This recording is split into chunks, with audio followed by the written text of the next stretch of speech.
Assalamualaikum warahmatullahi wabarakatuh. Oke, kita lanjutkan video materi kita. Topiknya masih tetap sama, yaitu tentang partnership. Kali ini kita masuk di video materi pembahasan tentang partnership di part yang terakhir, yaitu part yang keempat. Di part yang keempat, di video materi yang keempat ini kita akan membahas tentang siklus partnership, siklus hidup partnership yang terakhir, yaitu berbicara tentang pembubaran partnership. Loh Pak, partnership itu bisa dibubarkan ya Pak? Oh bisa saja. Nah, ketika partnership itu dibubarkan, artinya partnership tersebut kemudian sudah tidak lagi menjalankan satu usaha bisnis, atau tidak ada lagi proses bisnis yang dijalankan, oleh partnership tersebut. Atau dengan kata lain, ketika partnership itu dibubarkan, itu sama aja artinya dengan the partnership quit out from the business, keluar dari bisnis, tidak lagi menjalankan satu usaha bisnis. Nah, istilah lain untuk pembubaran partnership itu adalah partnership liquidation atau likuidasi atas partnership. Pembubaran partnership atau partnership liquidation itu merupakan tahapan yang terakhir dari satu siklus hidup lengkap partnership. Kalau kita lihat lagi ya, siklus hidupnya kan gini tadi. Mulai dari pembentukan, sudah kita bahas, operasi bisnis, sudah kita bahas juga, pembagian laba sudah kita bahas, dan perubahan partner juga kita sudah bahas di video materi yang ketiga, part yang ketiga. Dan sekarang part yang terakhir adalah berbicara tentang pembubaran atas partnership atau likuidasi partnership. Oke. Nah, likuidasi atas partnership, pembubaran atas partnership itu berarti bahwa partnership itu keluar dari bisnis, quit from the business, out of the business, berhenti menjalankan usaha bisnis. Artinya ya sudah bubar, selesai. Perkongsian atau joinan bisnis among the partners kemudian selesai, diakhiri. Sudah tidak ada lagi proses bisnis yang dilakukan oleh si partnership tersebut. Oke, paham ya? Nah, kalau begitu, bagaimanakah tahapan atau langkah-langkah dalam melakukan likuidasi atas partnership? Atau bagaimanakah step-stepnya dalam rangka pembubaran partnership itu? Step atau langkah pembubaran atau likuidasi atas partnership itu mencakup 4 hal. Ada 4 langkah. Yang pertama disebut sebagai cash realization. Ya, cash realization. Saya tulis lengkap aja ya. Cash realization. Cash realization yaitu realisasi pengubahan semua aset perusahaan itu akan diubah menjadi cash. Intinya cash realization itu maksudnya adalah semua aset-aset perusahaan akan diubah menjadi cash. Artinya nanti yang tersisa, satu-satunya aset yang tersisa di dalam perusahaan partnership yang akan dilikuidasi ini, satu-satunya aset yang tersisa adalah harus tinggal cash. Tidak ada lagi non-cash asset. Nah, itu yang dimaksud dengan cash realization yang merupakan tahapan yang pertama dari likuidasi atas partnership. Jadi mengubah seluruh aset perusahaan menjadi cash. Tidak boleh masih ada tersisa non-cash asset. Tidak boleh. Nah, kemudian ketika ada gain atau loss yang berasal dari realisasi ini tadi, cash realization ini tadi, maka gain atau loss-nya ini akan dialokasikan atau dibagi kepada para partners. Ya, akan dibagi kepada para partners. Loh Pak, kok bisa ada muncul gain atau loss Pak? Bisa. Misalkan non-cash asset total yang tercatat adalah 100.000. Ketika kemudian dijual, direalisasikan menjadi cash, dijual kan artinya, setelah dijual ternyata realisasi cash yang diperoleh adalah 120.000. Nah, kalau begitu ada gain. Namanya gain from realization sebesar 20.000. Sebaliknya, kalau non-cash asset tercatatnya 100.000, setelah dijual lakunya habis, itu non cash assetnya dijual cuma laku 75.000, artinya duit yang didapat itu cuma 75.000, berarti ada loss sebesar 25.000. Nah, itu namanya adalah loss from realization. Nah, baik 20.000 gain from realization atau 25.000 loss from realization itu kemudian harus dialokasikan atau dibagi among the all partners, harus dibagi ke semua partners. Baginya gimana Pak? Pakai income sharing ratio atau fixed ratio tadi, fixed income ratio tadi. Kemudian yang ketiga, tahapan yang ketiga adalah melunasi utang yang dimiliki oleh partnership tersebut. Lupa ngelunasinya pakai apa? Ya jelas pakai duit, pakai cash. Kan tidak mungkin toh ngelunasi utang itu tidak dengan cash. Ya walaupun ya bisa saja kalau si krediturnya mau, tapi itu kayaknya tidak umum. Tidak mungkin kreditornya mau.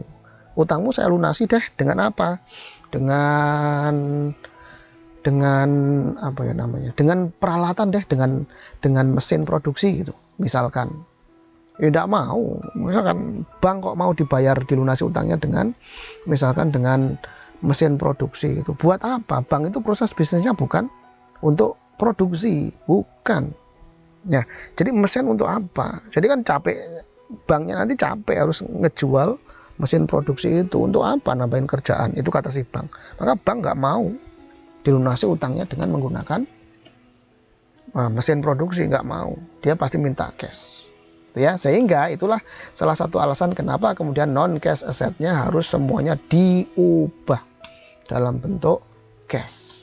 Salah satunya adalah untuk membayar utang, bayarnya dengan menggunakan cash.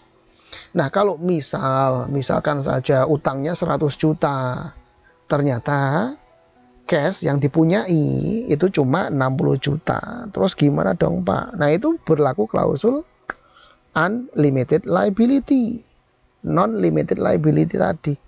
Nah, kurang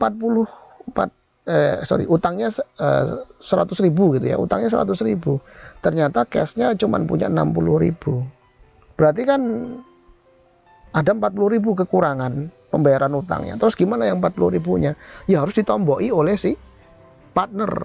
Masing-masing partner harus ngerogoh kantongnya masing-masing, mengeluarkan uang urunan yang totalnya 40.000, ditambah hasil cash realization-nya 60.000. Nah, 100.000 dibayarkanlah kepada pihak kreditur. Paham ya? Itu step yang ketiga, melunasi utang partnership kepada semua kreditur. Kemudian step yang terakhir, yang keempat, distribusi sisa cash kepada para partners kalau ada. Jadi setelah para krediturnya itu dilunasi semua utangnya, karena kan kalau tidak dilunasi utangnya di dunia, maka kemudian nanti di akhirat akan ditagih kan gitu. Maka ini hukumnya wajib untuk melunasi utang kan gitu. Nah, ini partnership, maka kemudian kalau utang cash yang dimiliki oleh partnership itu kurang untuk membayar utang, maka kemudian para partners harus bertanggung jawab karena unlimited liability. Dia akan menggunakan uang pribadinya untuk dibayarkan kepada para kreditur kan gitu ya. Jadi intinya utang harus dibayar.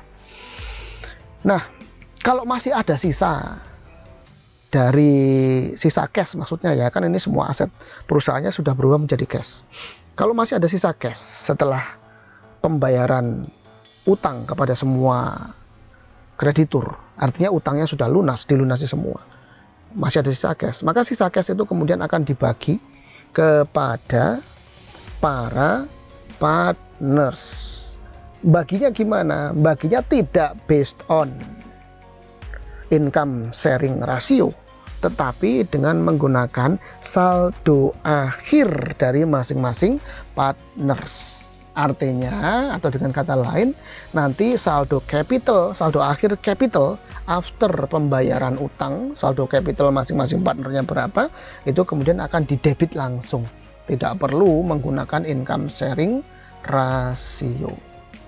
Capitalnya didebit, cashnya dikredit, selesai. Habis sudah, semua akun-akun di perusahaan itu menjadi nol saldonya semuanya.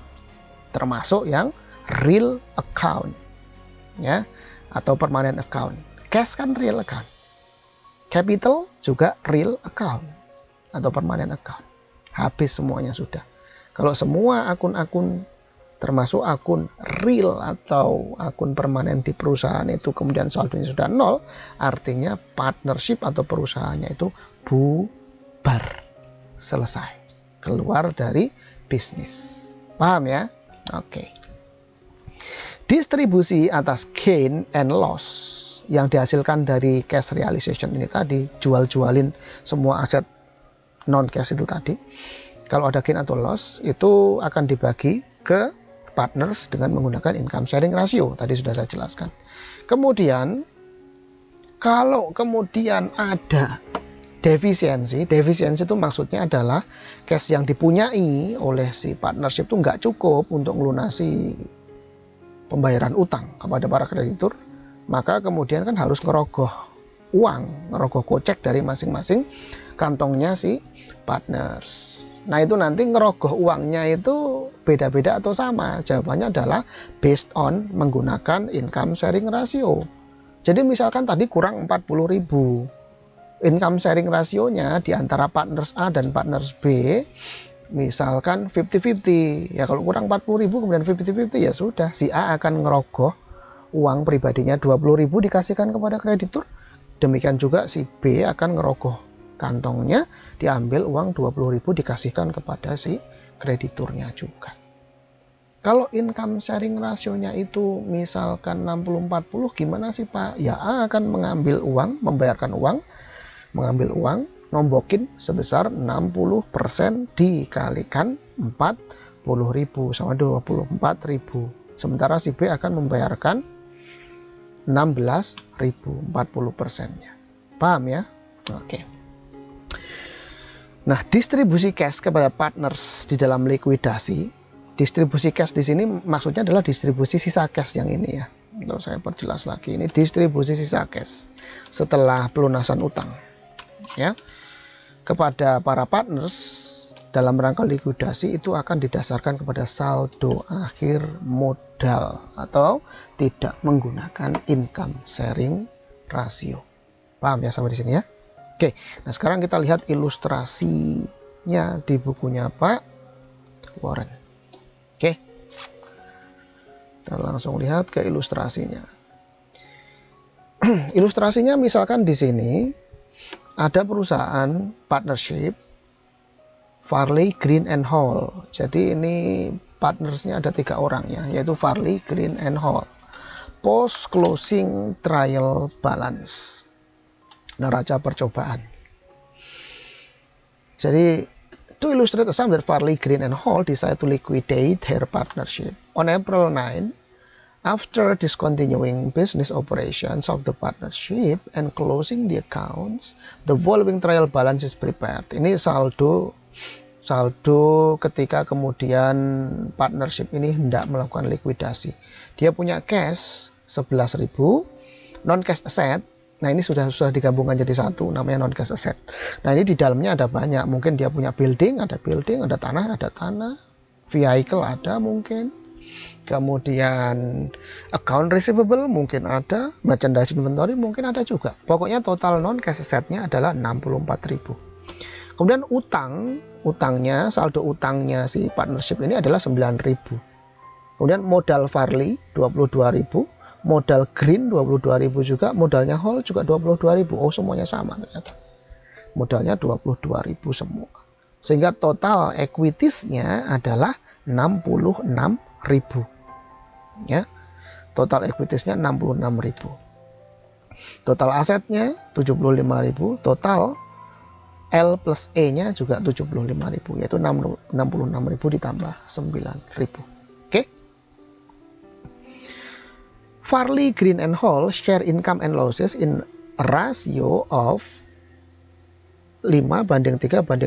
50%, 30%, 20%. Jadi FGH ini income sharing rasionya adalah 5:3:2. 5:3:2. To simplify, assume that all non-cash assets are sold in a single transaction and that all liabilities are paid at one time. Untuk simplifikasi maksudnya semua aset yang non cash digabungkan jadi satu, namanya non cash asset. Kemudian pelunasan utangnya dibayarkan dalam satu hari tertentu atau satu waktu tertentu. In addition, non cash asset and liabilities will be used as account titles in place of the various asset, contra assets, and liability account. Ini maksudnya, akun gabungannya namanya adalah non cash asset. Jadi sekarang kita masuk ke tahapan yang pertama dari partnership liquidation. Tahapan yang pertama adalah melakukan cash realization, ya, melakukan penjualan atas non cash asset dalam rangka untuk pengubahan non cash asset menjadi cash. Assume that Farley, Green, and Hall sell all non cash asset for $72.000. Jadi semua non cash asetnya dijual $72.000. Padahal tadi nilai tercatatnya adalah non cash asetnya $64.000. Berarti ada gain atau loss? Jelas gain. Gain sebesar $72.000 minus $64.000 sama dengan $8.000. Ada gain $8.000. Thus, a gain from realization adalah $8.000. The partnership is liquidated during April as follows. Step yang pertama, menjual aset $72.000. Sudah dijual $72.000. Ada gain sebesar $8.000. Step yang kedua adalah membagi gain yang sebesar $8.000 ini kepada existing partners, yaitu FGH, Farley, Green, and Hall, dengan perbandingan income sharing ratio 5:32. Sehingga ke Farley, ke F adalah 8 kali 50%, 4.000, ke G 8.000 dikalikan 30%, 2.400, dan ke H 20%, karena 2 di sini ya, 20% kali 8.000 sama dengan 1.600. Kemudian step yang ketiga, melakukan pelunasan atas utang. Utangnya tadi ada 9.000 ya. Utangnya ada 9.000, dibayarkan, dilunasi semua. 9.000 utangnya.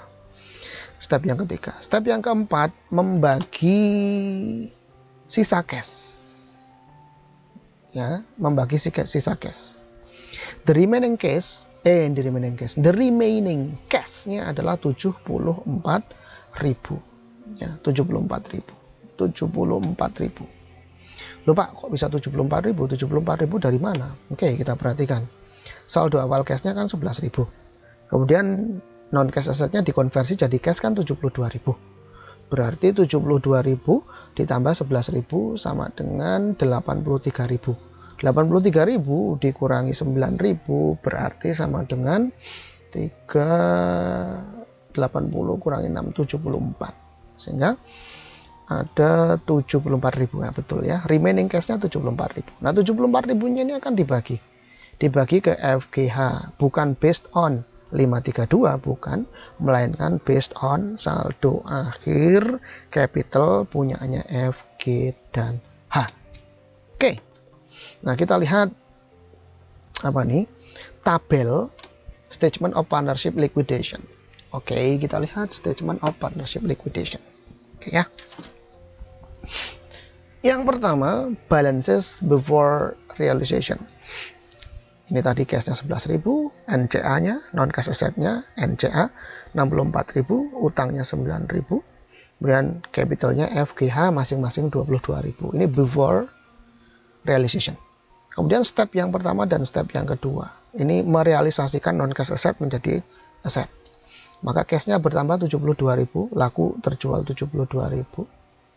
Sehingga kemudian NCA-nya minus 64.000. Nah, kalau begitu ada 8.000 tadi gain on realization. Nah, 8.000-nya itu dibagi ke FGH 532. Jadi dapat 4.000, G 2.400, H 1.600. Sehingga ada balance after realization adalah 83.000 cash-nya. Kemudian liabilities-nya masih 9.000. FGH masing-masing 26.000 capitalnya, 24.400 dan 23.600. Kemudian step yang ketiga, membayarkan utang. Berarti cash-nya berkurang 9.000, tinggal 74.000, liabilities-nya berkurang 9.000, 0. habis, tidak punya tanggungan utang lagi.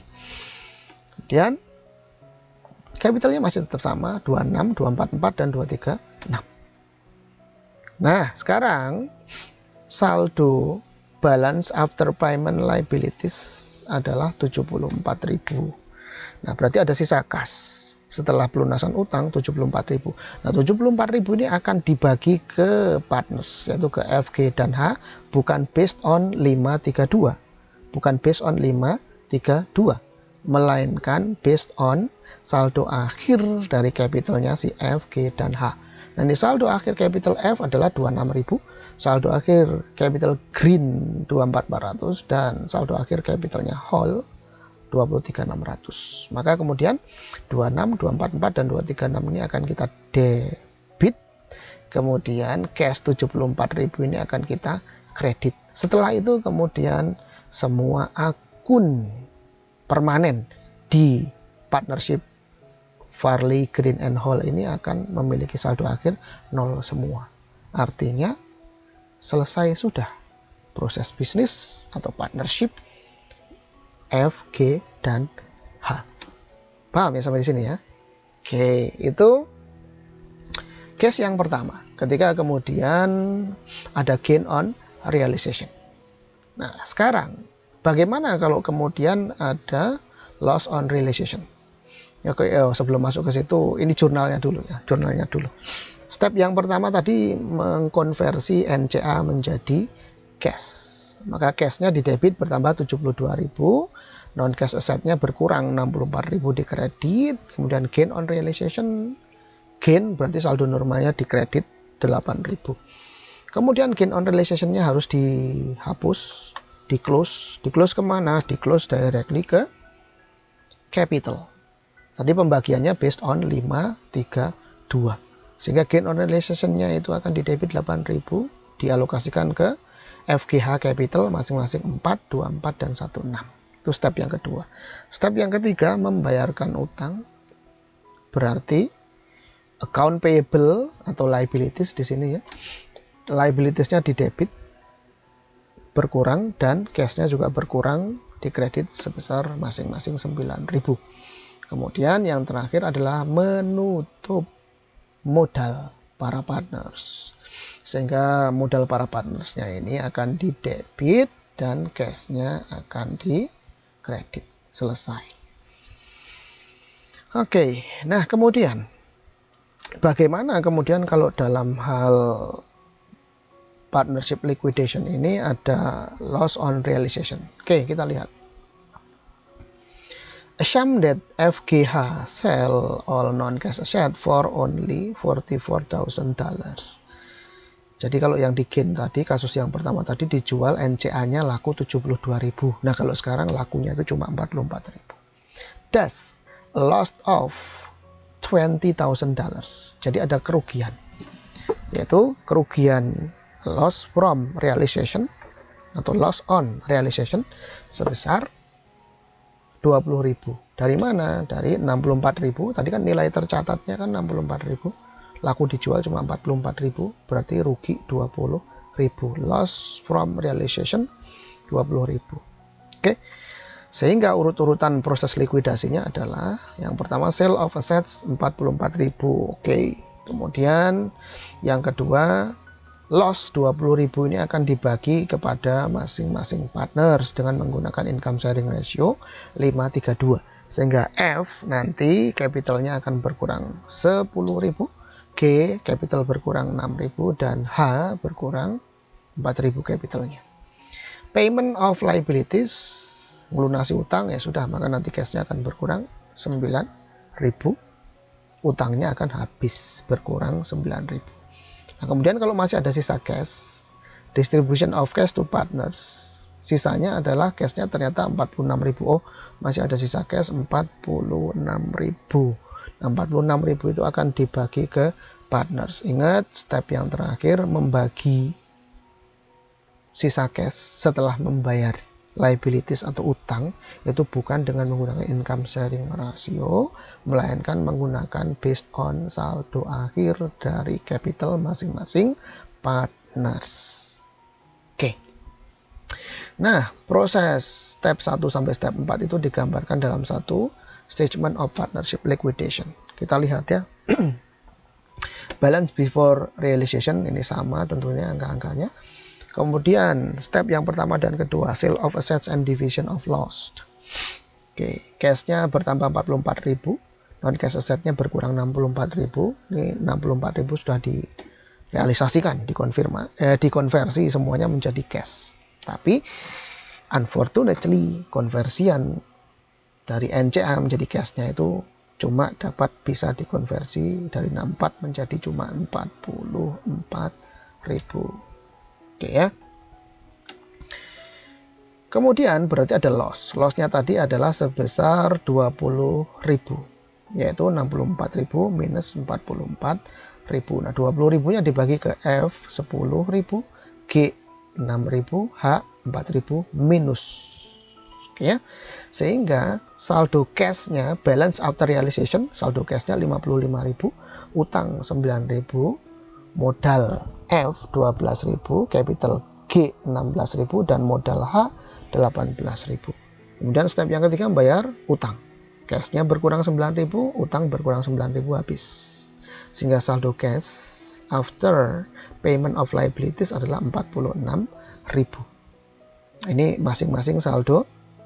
Capital untuk F 12.000 masih sama ya, G 16.000 dan H 18.000. Nah, kemudian sisa cash 46.000 itu akan didistribusikan atau dibagi among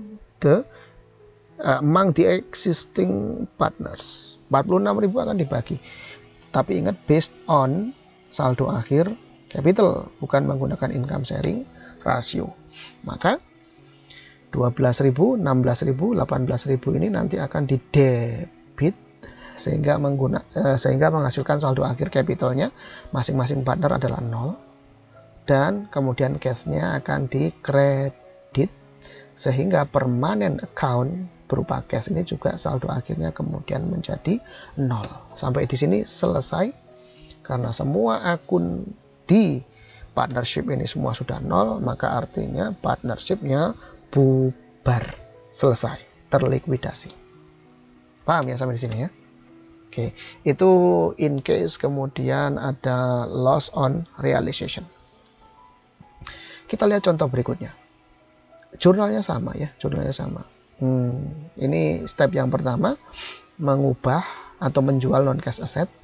Cashnya bertambah. Di sini tadi kasusnya ada loss on realization, maka kalau loss itu quote and quote itu mirip dengan expenses, maka saldo normalnya dia akan berada di debit. Kemudian di pembagian loss on realization dibagi langsung, di-adjust langsung ke capital. Kalau loss berarti capitalnya akan berkurang. Kemudian pembayaran liabilities ya sama aja, cashnya di kredit, liabilities di debit. Kemudian distribution of residual cash after payment of liabilities, maka kemudian based on saldo akhir capital. Jadi capital yang di debit, cashnya di kredit. Oke. Nah, kemudian kita lihat contohnya sekarang kalau dalam hal terjadi yang namanya capital deficiency. Ya, capital deficiency. Capital deficiency ini maksudnya adalah bahwa cashnya itu tidak cukup untuk bayar utang, ya, cashnya tidak cukup untuk bayar utang. Jadi kemudian si para partnersnya itu harus nombokin, ya, para partners atau beberapa partners ya, bisa jadi tidak semua partners itu harus ada yang ngerogoh kantongnya sendiri untuk nombokin. Nah, kita lihat contohnya. To illustrate a sum that Farley, Green, and Hall sell all non-cash assets for only $10,000. Oh, sekarang ini NCA yang nilai tercatatnya 64.000 tadi itu ternyata laku dijual cuma 10.000. Kalau laku dijual cuma 10.000 ya jelas ruginya banyak betul. Ruginya yaitu 54.000. 64.000 dikurangi 10.000 kan gitu.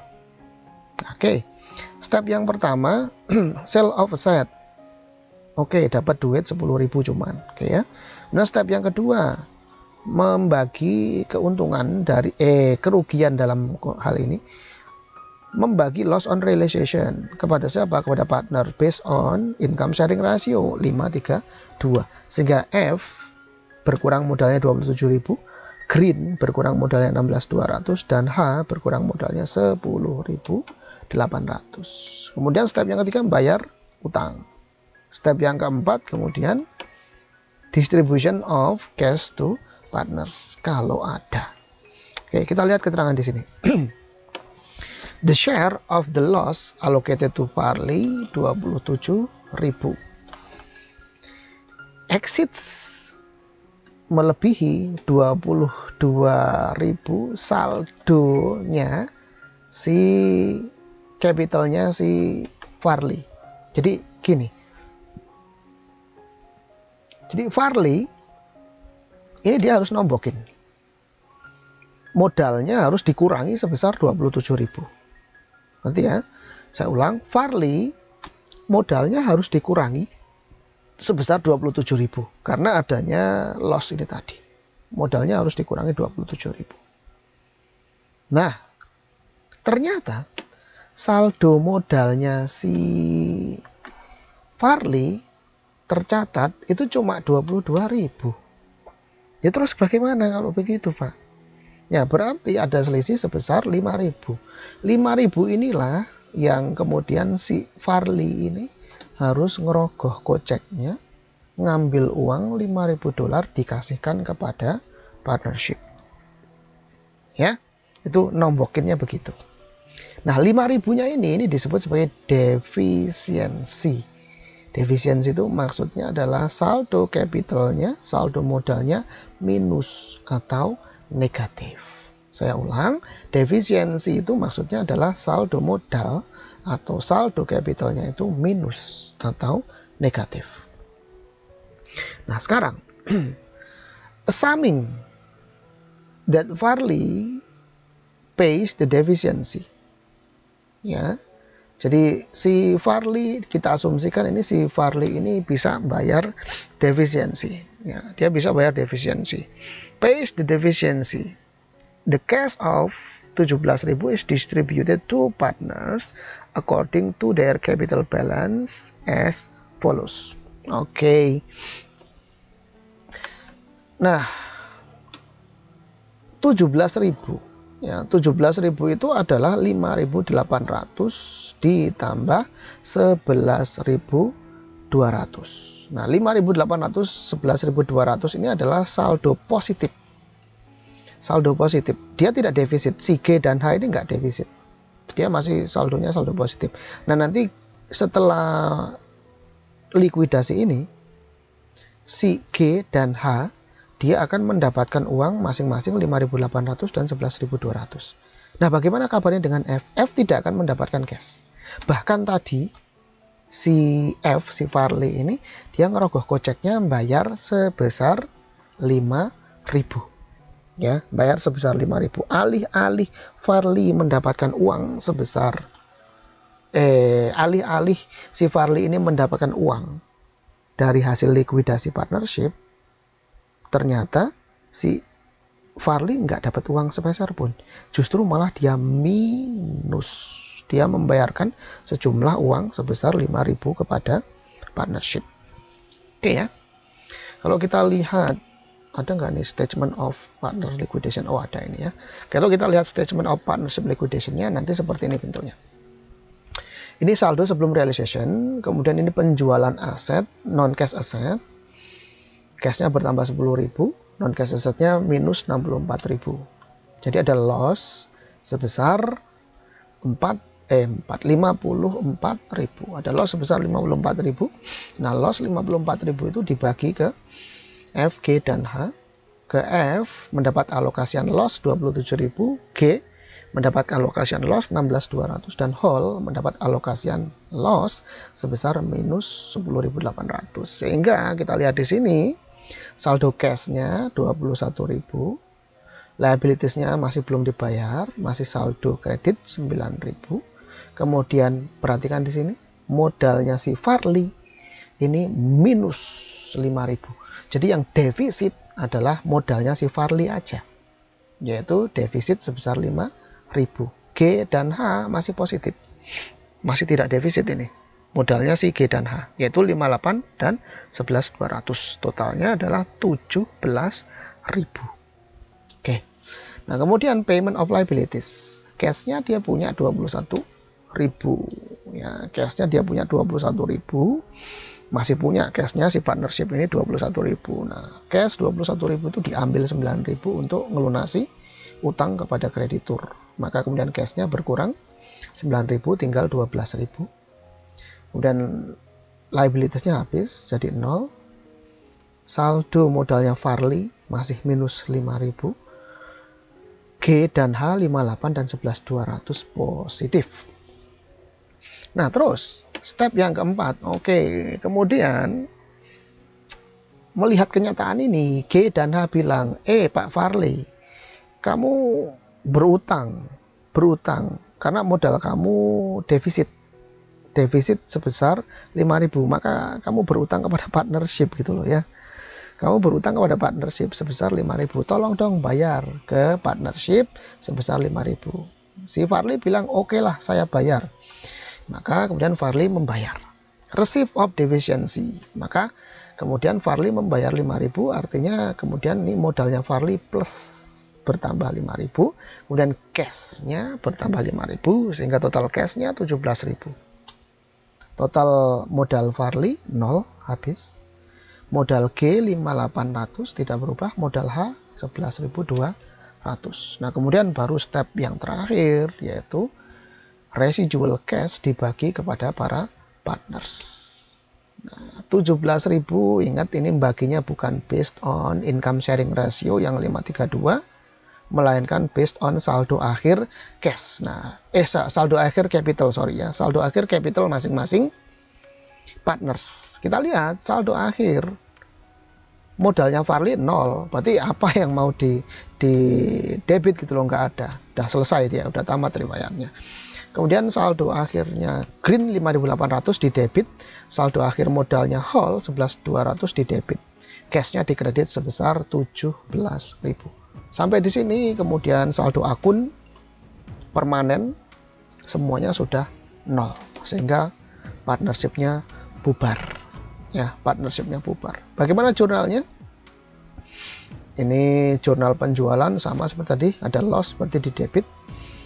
Kemudian jurnal yang ini yang kedua, ada step yang kedua adalah menutup loss on realization ke capital dari masing-masing partners. Kemudian yang ketiga itu membayar utang. Kemudian ini step yang keempat, tadi si Farley membayar 5.000 ke partnership, maka cashnya partnership bertambah 5.000 dan modalnya Jean Farley bertambah di kredit 5.000. Baru kemudian distribution of residual cash, yaitu cashnya berkurang 17.000 dihabiskan, kemudian Green dan Hall masing-masing mendapatkan uang tunai sebesar 5.800 dan 11.200. Oke.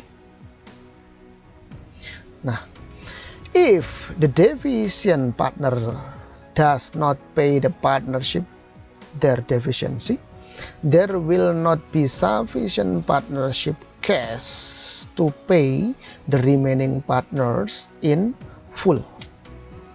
Saya ulang, jika kemudian katakanlah si Farley itu tidak bisa atau tidak kuat membayar capital deficiency-nya, maka kemudian nanti tidak cukup uang untuk dibagikan kepada existing partners yang masih punya saldo modal positif.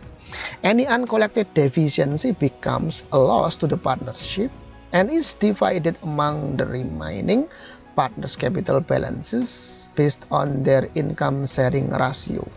Nah, kemudian kalau seperti kasusnya yang tadi itu kan ada defisiensi atas modalnya Farley sebesar 5.000.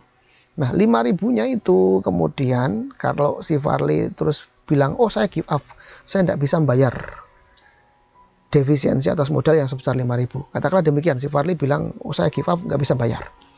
Maka kemudian defisiensi sebesar 5.000 itu akan dibagi kepada G dan H, Green dan Hall, based on income sharing ratio. Tadi FG dan H income sharing ratio-nya kan 5:3:2.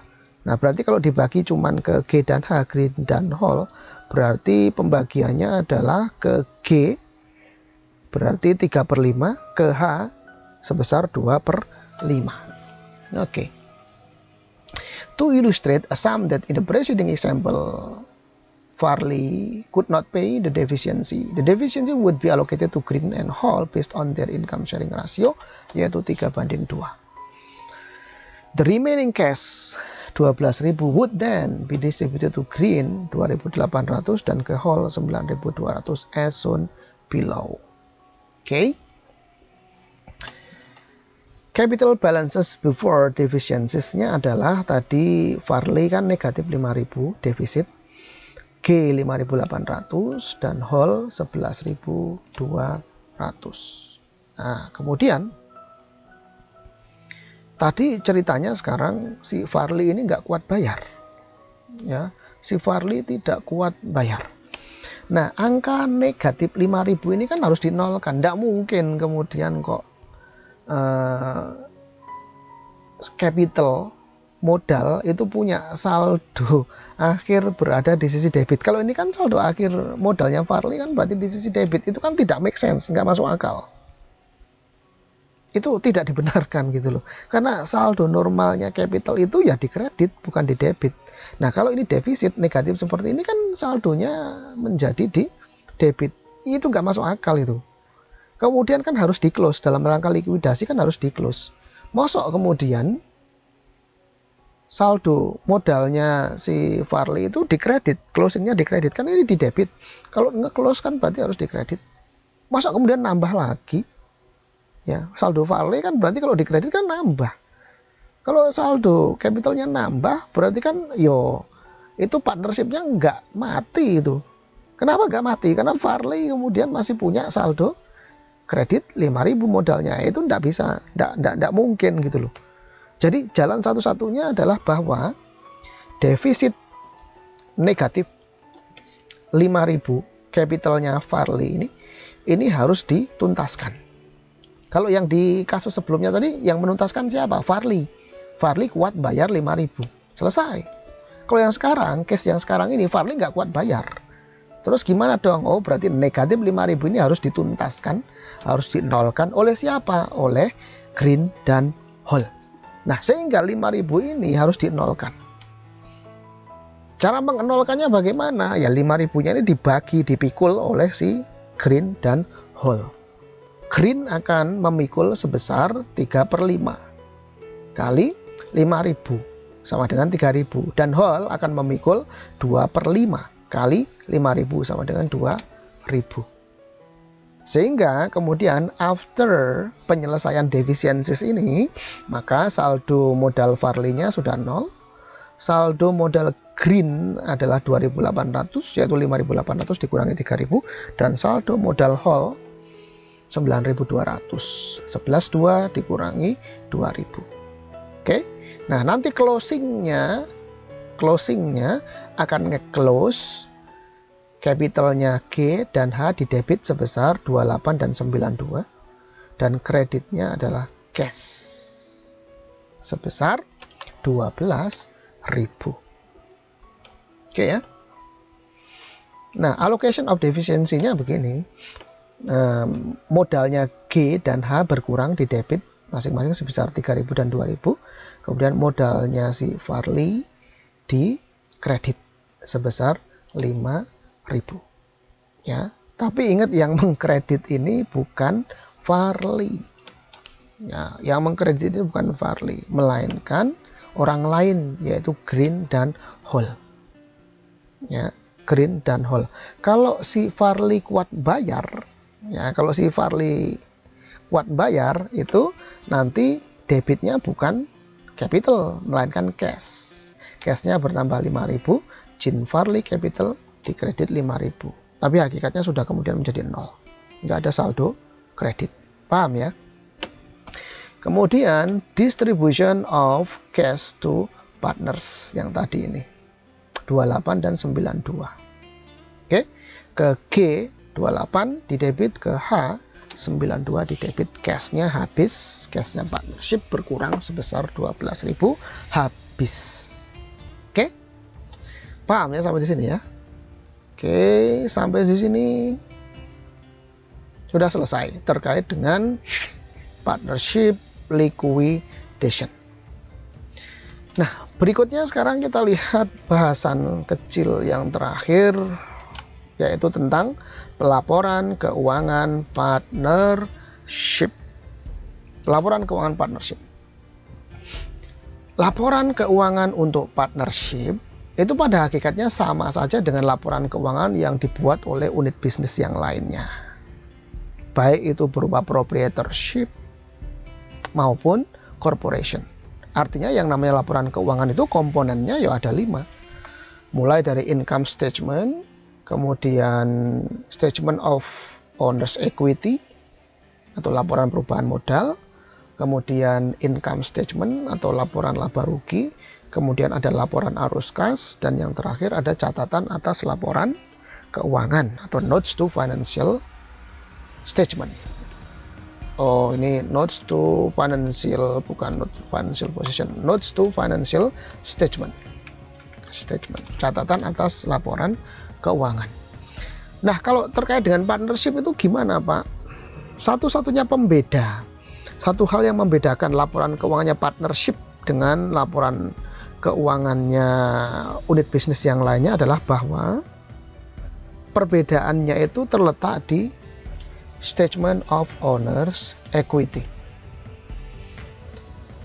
Laporan perubahan modal yang ada di partnership itu harus memerincikan siapa sajakah partnernya, kemudian pergerakan modal dari tanggal 1 Januari sampai dengan tanggal 31 Desember dari setiap atau masing-masing partner itu pergerakannya seperti apa. Itu harus dirinci. Gitu ya. Kalau di sole proprietorship atau proprietorship company, proprietary company yang perusahaan perseorangan itu, maka itu kan karena pemiliknya cuma satu, ya laporan perubahan modalnya gampang. Modal Agus atau modal Bambang atau modal Joko gitu ya. Satu orang saja. Tanggal 1 saldo awal modalnya berapa? Kemudian ada penambahan apa? Ada mutasi plus, mutasi tambah apa? Kemudian ada mutasi kurang apa? Menghasilkan saldo akhir modal. Itu kalau di proprietorship. Kalau di partnership itu nanti karena pemiliknya itu lebih dari satu dan nggak banyak gitu ya, nggak banyak seperti corporation, yaitu nanti harus dirinci. Misalkan partnersnya ada 3, si A, si B, dan si C. Nah itu modal si A mulai dari saldo awal sampai saldo akhir berapa? Modalnya si B, saldo awalnya berapa? Pergerakan tambah, pergerakan kurang, saldo akhirnya berapa? Demikian pula modalnya C, saldo awal berapa? Ada mutasi tambah, mutasi kurang, sampai dengan saldo akhirnya si C. Saldo modalnya si C di partnership itu berapa? Oke. Nah, kita lihat contohnya di bukunya Pak Warren. Nah, kira-kira seperti ini. Statement of partnership equity. Saldo awal modal. Ini ada 2 berarti ini ya partnersnya. Saldo awal modalnya cross capital 245.000 dan saldo awalnya Kelly Baker Capital 365.000. Kemudian capital addition. Oh, kalau begitu kita lihat di sini si Dan Cross ini di tengah-tengah periode dia melakukan penambahan setoran modal sebesar 50.000. Sementara Kelly Baker enggak, dia enggak menambahkan setoran modal apapun ke partnership ini. Enggak. Kemudian net income for the year adalah 40.000 dibagikan ke atau dialokasikan ke cross, 80.000 dialokasikan dibagi untuk Kelly Baker, sehingga total net income for the year itu adalah 120.000, atau dengan kata lain profit dari partnership ini untuk tahun ini adalah sebesar 120.000. Kemudian less partner withdrawals. Nah, ingat partners withdrawal di sini ini bisa berasal dari salary atau gaji yang dibayarkan kepada partners. Bisa juga memang si partners itu nge-withdraw atau ngambil sebagian setoran modal yang sudah dibayarkan kepada partnership, bisa juga. Ya, yaitu Dan Cross itu melakukan withdraw sebesar 5.000 cash tentunya ya. Kemudian Kelly Baker ini mengambil cash dari partnership ini sebesar 45.000 sehingga total drawingnya adalah 50.000.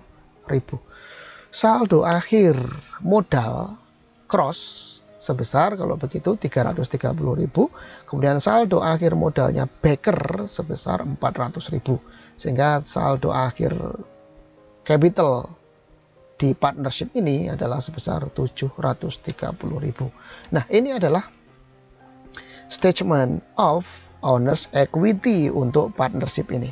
Jadi titik poinnya adalah seperti yang saya katakan tadi, pembedanya adalah bahwa masing-masing partners pergerakan modal dari awal periode hingga akhir periode dirinci satu persatu seperti ini.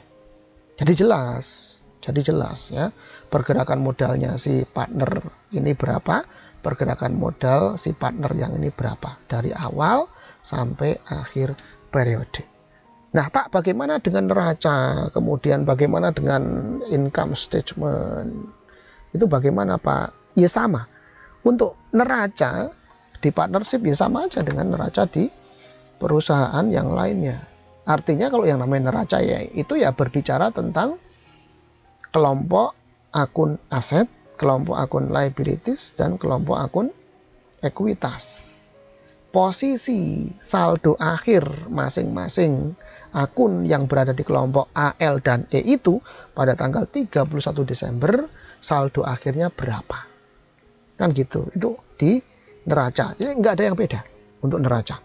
Kemudian bagaimana Pak dengan income statement? Income statement sama aja. Income statement kan intinya berisi tentang penandingan antara revenue dan expenses. Bagaimana dengan partnership? Bisa sama aja.